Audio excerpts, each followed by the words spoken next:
While many emphasize adoption trends occurring in Africa, the applications and reach of Cardano as a financial and social operating system is truly global.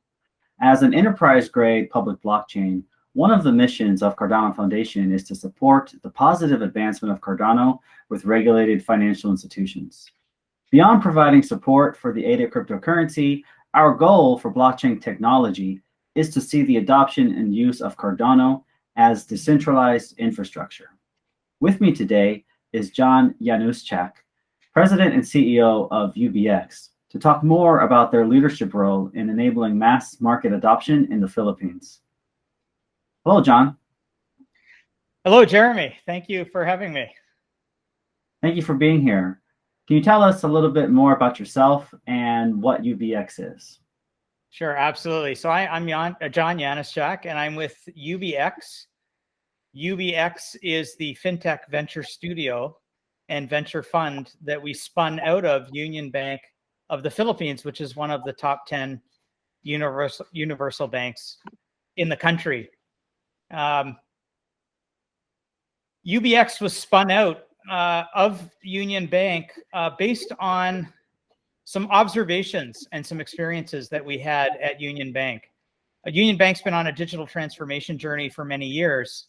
And in the scope of that digital transformation, we wrapped the bank with an API, core banking peripheral systems, all encapsulated behind an API. And that enabled innovation on top of the bank, digital innovation. But it also allowed us to integrate the bank or banking services directly into the systems of others, such as, for example, large corporate clients. And so we asked the question, well, what if this is actually the future of financial services, that they will be seamlessly and invisibly embedded into not just the systems of large corporate customers, but into the everyday activities and experiences that matter to all consumers and to all businesses. So that was one observation. The second observation that we had was that, and keep in mind that the Philippines, like many emerging markets, is a market where many people, and in the Philippines, the majority of people are unbanked. They don't have a formal bank account, a formal banking relationship. And if they're not unbanked, they are significantly underbanked. And the second observation we had was that digital platforms were acquiring these customers at a scale and at a pace, that was much faster and much larger than, for example, these individuals and these businesses being formally banked. And so that was the second observation we had. And so we said, look, what we need to do to provide opportunity and access to all through financial services, through inclusion into the financial systems of the country, is we needed to be first and foremost a technology company. We needed to be building digital platforms for digitally and financially underserved communities to actually acquire and engage with these customers. And if we weren't building those platforms directly, we needed to be aggregating and virtualizing financial services so that they could be invisibly and programmatically embedded into the platforms of others. And so we spun UBX out of UnionBank to pursue developing these technology driven value propositions with an aim ultimately to embed financial services. That's really great to hear. I've been to the Philippines several times as I'm based in Taiwan. And as a country, the Philippines is, how I see, has quite a few challenges for adopting, fintech solutions, let alone blockchain technology. I'm curious, from your perspective, what do you see as kind of like the main barriers to adoption, and how do you overcome these challenges? So yeah, three things, I guess. One is the Philippines is a country of over 7,000 islands. So it's a geographically dispersed country. That's number one. Number two, what goes hand in hand with that geographical distribution or disbursement is the actual financial service providers themselves. The Philippines has literally hundreds upon hundreds of regulated financial institutions and literally thousands of community-based non-banking financial service providers. So the first challenge is how do you, from an infrastructure perspective, connect everyone? The second challenge is how do you, so digital is very well placed to reach people and to cut down the cost of distribution, but how do you actually get people digitally onboarded? That's the second challenge. And then the third challenge is the economics of it all. So while digital in and of itself is well placed to bring down the cost of distribution, whatever you do, even digitally, has to be economically viable, both from a product and from a distribution perspective. And that's exactly what led UnionBank and UBX, or UnionBank through UBX. That's what actually led us to the blockchain. We saw that the blockchain could address many of those problems. The blockchain itself is a distributed architecture, so it plays well to the distributed nature of both the geography and the financial service providers, number one. And number two is because it's distributed and doesn't rely on a central authority or a centralized infrastructure, the economics, at least on paper, play well to the economic viability that we were looking for. And so that's how we started with the blockchain. And the third problem, I won't let you forget the third challenge, and that was getting people digitally onboarded. But let me explain to you via a real use case how we actually took advantage of the blockchain, the benefits of the blockchain, but then addressed that third problem. So one of our first projects that we created on the blockchain is called I2I, and I2I stands for institution to institution, individual to individual, island to island. I already mentioned the over 7,000 islands. I mentioned hundreds and then thousands of non-banking financial institutions. And then, of course, the most important of them all, and that's the over 100 million people who live in the Philippines. So we used the blockchain to create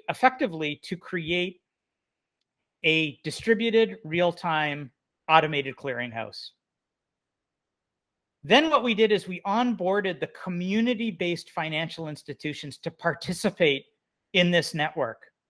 And so, these institutions themselves have traditionally been excluded from the larger financial systems of the country, and it's usually because of economics and technical capability. So we had a fully web-based managed service on the back of blockchain that took both the need for technological capability and for economics off the table in a very positive way. So we were able to onboard, hundreds of financial institutions that were maybe too small to participate in the larger centralized clearinghouses. But we were also at the same time to open that up to a whole new generation of community-based non-banking financial service providers to join this network. And because they're in the community, they are extremely well placed to onboard the many millions of people to to this digital platform, or to a digital platform. And so by leveraging the community-based financial institutions in a blockchain-based network, we are able to reach the farthest reaches of the country. And imagine, because of I2I and because we connect I2I through our relationship with UnionBank to the financial payment systems, the centralized financial payment systems of the country. Today, someone in the most remotest island of the Philippines can go to their community-based financial service provider, and literally in real time and digitally, they can move funds or make a payment to anyone else on the network, including making a payment to, for example, a supplier in Metro Manila directly into their bank account at a large universal bank. And so that's what we've made possible by leveraging on the blockchain and leveraging on the de facto network of community-based financial service providers in the country. I think this is a very good segue to speak about, Cardano clearly. So what announcement do you have to make today on what UBX is doing with Cardano? Well, I'm very excited to announce that we are launching UBX staking, and UBX as a wholly owned subsidiary of UnionBank of the Philippines. We will, as far as I understand it, we will be the first regulated institution running a staking pool on the Cardano platform. So that's what I'm very excited to announce today. But maybe it would be equally exciting to share what we think this means for us. So by running the staking pool, we are participating directly in the Cardano infrastructure. We're participating directly in the consensus protocol of the blockchain. But the bigger picture for us is it will allow us a platform upon which to innovate and to support the innovation of others when it comes to financial applications, decentralized finance, and the kind of financial inclusion that we are trying to drive. For example, based on our eye-to-eye story that I just shared. And so that's the bigger picture for us. We want to participate directly in the infrastructure, but this is just the start for us.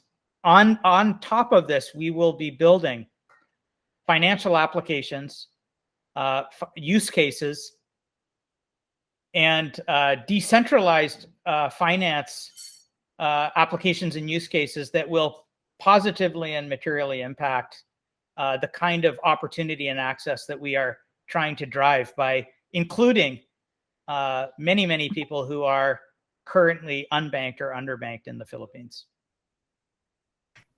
So John, you bring up a lot of interesting points to actually follow up on.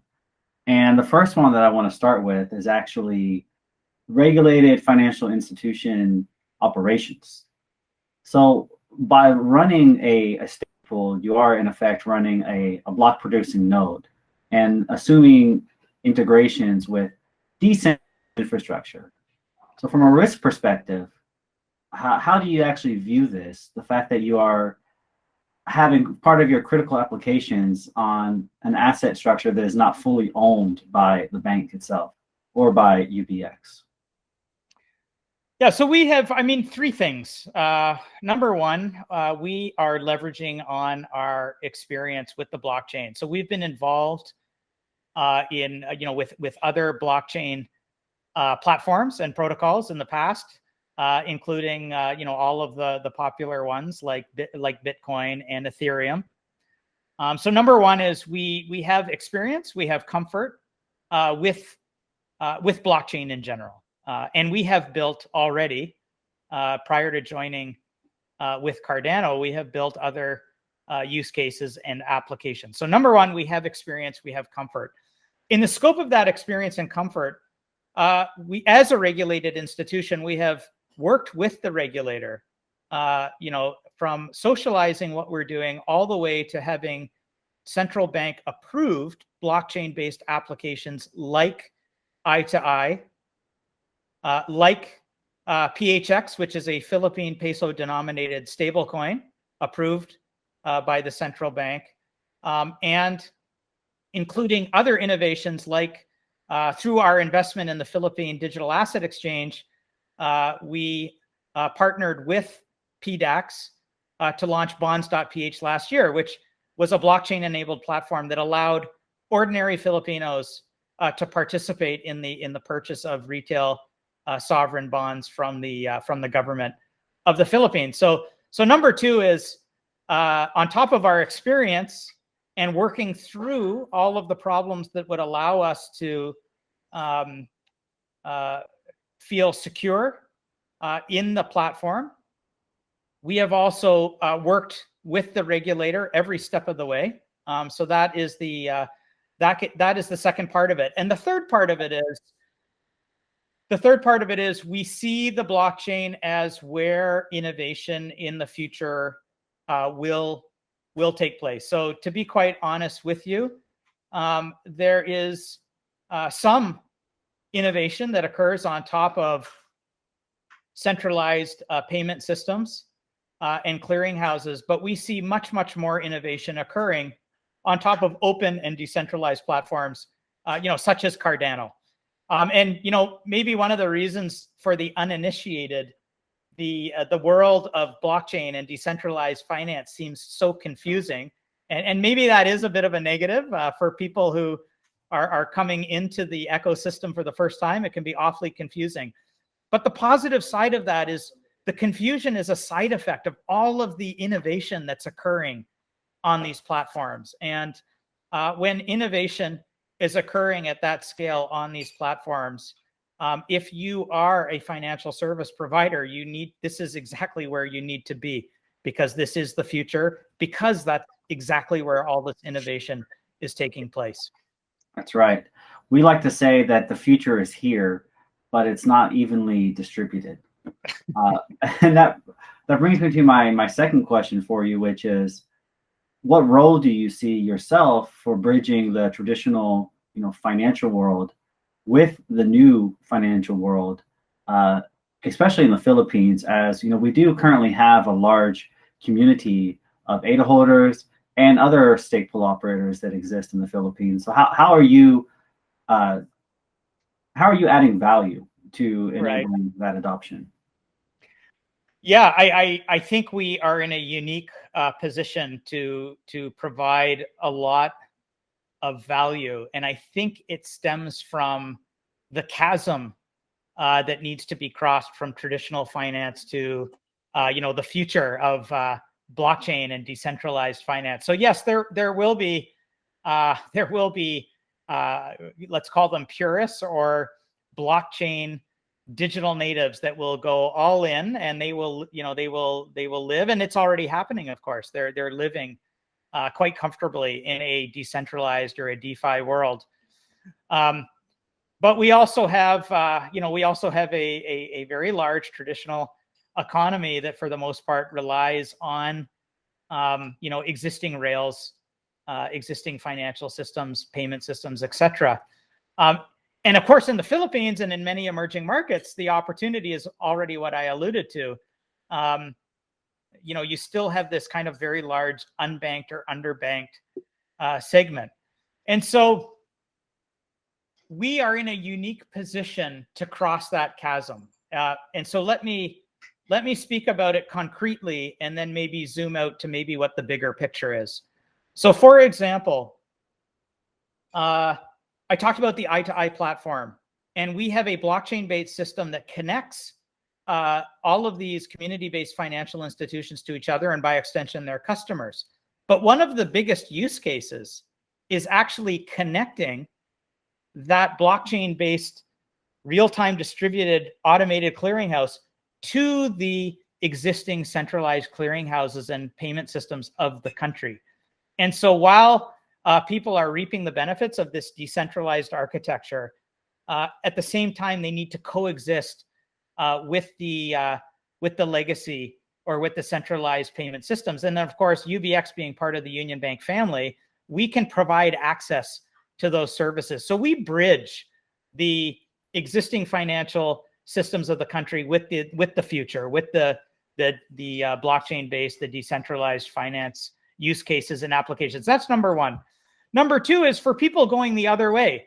They're in the traditional system. They see the opportunity. They see the promise of decentralized finance. They want to get involved in that innovation, but they want to deal with somebody that they know and that they trust. And so again, UBX, and by extension, our relationship to the UnionBank brand, affords us the opportunity to onboard them into the world of decentralized finance, but with a name, with a brand that they know and that they can trust. Yeah, and I think that's very important. And as we're wrapping up here, because we're getting close to running out of our time, unfortunately, as the first regulated financial entity to be running a public stake pool, which again, congratulations. And I would like to be the first to welcome you to the Cardano ecosystem. What advice do you have to your peers who are watching around the world as they're considering how they can be integrating with, blockchain technology and running their own infrastructure? Yeah, well, first of all, thanks for the welcome, and we are absolutely thrilled and excited to be here. Staking, again, I'll repeat myself, this is just the beginning for us. It's important for us to be involved directly in the infrastructure, but this is just the beginning. We are going to leverage, as others will as well. We are going to leverage, others are going to leverage, and we are going to co-create with other innovators on top of this exciting platform. We are extremely aware of the limitations of what's come before in blockchain, and that's that's yet again another reason why we're so excited about the innovation that Cardano itself actually is and represents. So thank you very much for welcoming us, and we're excited to be here. For others that want to get involved from the community of existing financial institutions, I think the message is implied in what I've shared already. Number one, get started. You get started in some way, and it could be as simple as using UBX to bridge yourselves from. We are aggregating and virtualizing all financial service providers. We spun ourselves out of UnionBank so that we could be, by definition, open. We cooperate with all financial service providers, and in fact, on our eye-to-eye network, at a certain level, we are cooperating with what some might see as competitors of UnionBank. But the future is open, and in the case of the Philippines and other developed economies, the biggest problem isn't the competition between us. The biggest problem is that a majority of the population remains unbanked, underbanked, and if it's not banking, they're just not financially served. And so it's a very big ocean. We need everyone to be fishing. And my advice is just get started in decentralized finance, in some of these blockchain-based ecosystems. And together,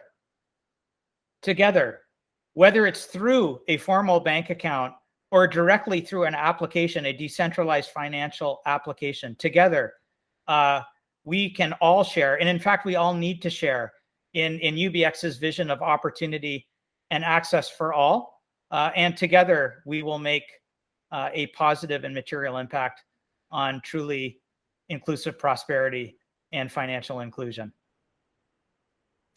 I think that's a perfect soundbite to end on, John. So I'd like to thank you for participating with the Cardano 2021 Annual Summit. And thank you again for announcing the UBX is running UBX staking, a public stake pool on the Cardano network. So thank you once again. Thank you, Jeremy. Thank you.